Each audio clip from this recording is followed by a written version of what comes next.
Assalamualaikum warahmatullahi wabarakatuh. Baiklah, kami dari kelompok 6 ingin mempresentasikan materi sejarah perkembangan statistik induktif. Kami beranggotakan Muhammad Rehan Putra Kusuma, Srinina Nurdin, dan Tria Cahyanti. Baiklah, kita akan mengingat selalu perkataan dari Michael Crichton, yaitu jika kau tidak memahami sejarah, maka kau tidak memahami apapun. Baiklah, kita masuk kepada bab pertama, yaitu statistika induktif. Pengertian statistika induktif atau statistika inferensial. Statistika inferensial merupakan suatu teknik menganalisis data pada sebuah populasi atas bukti data sampel yang telah didapatkan.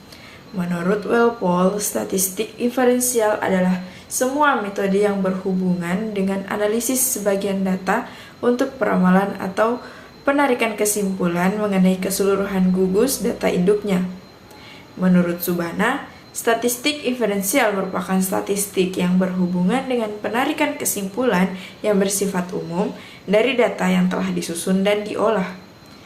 Sedangkan menurut Bertolucci dan Skruka, statistika inferensial adalah statistik yang berkaitan dengan memberikan beberapa kesimpulan tentang parameter yang menggambarkan distribusi variabel yang diminati dalam populasi tertentu berdasarkan sampel acak. Dengan demikian, statistika inferensial adalah serangkaian teknik yang digunakan untuk mengkaji, menaksir, dan mengambil kesimpulan berdasarkan data yang diperoleh dari sampel untuk menggambarkan karakteristik atau ciri dari suatu populasi. Statistika inferensial disebut juga sebagai statistik induktif atau statistik penarikan kesimpulan. Hal itu karena kesimpulan dapat diambil setelah melakukan pengolahan serta penyajian data dari suatu sampel yang diambil dari suatu populasi. Sejarah statistika induktif. Awal perkembangan statistika induktif terjadi pada peralihan abad ke-19 ke abad 20 dengan Carl Pearson sebagai pelopornya. Masa ini merupakan titik awal perkembangan statistika modern. Pada abad ke-19, Carl Pearson menerapkan statistika pada biologi untuk masalah hereditas dan proses evolusi biologi yang diterbitkan dalam jurnal Biometrika. Pada tahun 1893, sampai 1912, Carl Pearson telah menulis 18 paper yang berjudul Kontribusi Matematika ke Teori Evolusi yang berbasiskan analisis regresi dan koefisien korelasi. Pearson menciptakan istilah standard deviation atau simpangan baku pada tahun 1893. Dalam statistika deskriptif, Pearson juga mengenalkan ukuran penyimpangan terhadap distribusi data yang simetrik yang disebut juga koefisien kemiringan dan kurtosis. Pada tahun 1900, Carl Pearson menemukan uji Q kuadrat atau tabel kontingensi dua arah. Dalam menarik kesimpulan tentang korelasi uji Q kuadrat, Pearson menggunakan sampel besar N besar dari 1000. Analisis data yang digunakan Pearson mengasumsikan data menyebar normal, sehingga pada Biometrika volume 1 yang terbit tahun 1901, sebagian besar penelitinya menggunakan ukuran contoh besar. Perkembangan pada abad ke-18 sampai 19. Statistika induktif mulai berkembang pesat setelah Ronald M. Fisher menulis paper yang sangat terkenal pada tahun 1922, yaitu On the Mathematical Foundation of Theoretical Statistics, Melos 1998. Fisher memperkenalkan istilah specification untuk mengidentifikasikan 3 problem yang muncul pada reduksi data, yaitu yang pertama spesifikasi dari jenis populasi, yaitu bentuk matematis dari populasi yang mencakup parameter yang tidak diketahui. Yang kedua, estimasi, yaitu pemilihan metode statistik untuk mengestimasi parameter dari populasi. Yang ketiga, sebaran, yaitu sebaran statistik dari contoh atau sampel. Tulisan tersebut memperkenalkan suatu metode yang terkenal dengan nama maximum likelihood, yang digunakan untuk estimasi dan pengujian hipotesis.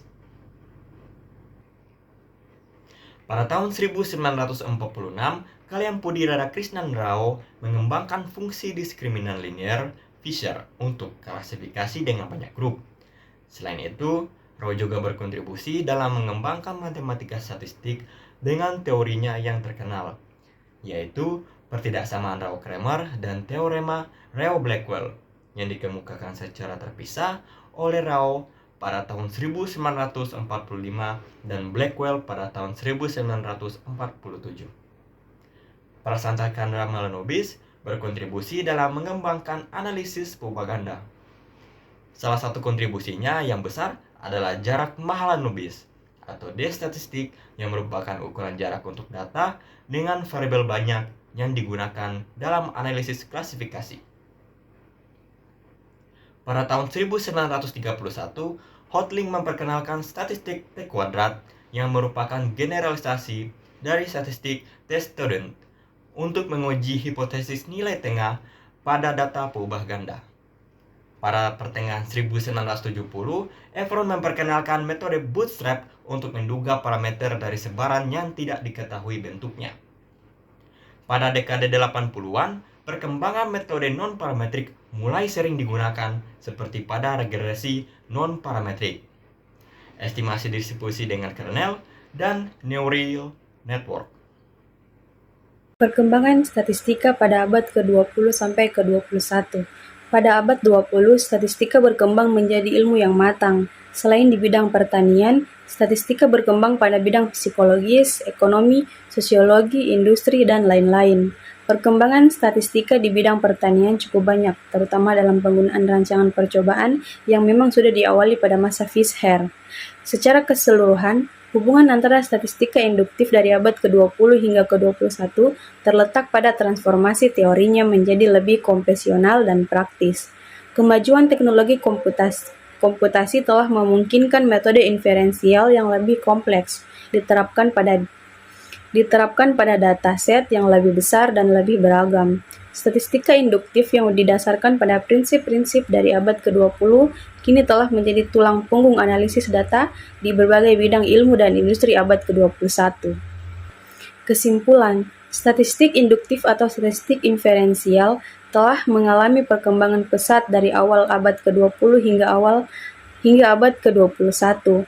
Dimulai dari dasar-dasar uji hipotesis dan estimasi parameter yang dirintis oleh tokoh-tokoh seperti Ronald A. Fisher dan Carl Pearson, hingga integrasi dan teknologi komputasi modern dan data besar. Statistik induktif berkembang menjadi alat yang sangat penting untuk membuat inferensi dari data. Itulah hasil presentasi dari kami. Lebih dan kurangnya saya mohon maaf. Wabillahi taufiq wal hidayah. Wassalamualaikum warahmatullahi wabarakatuh.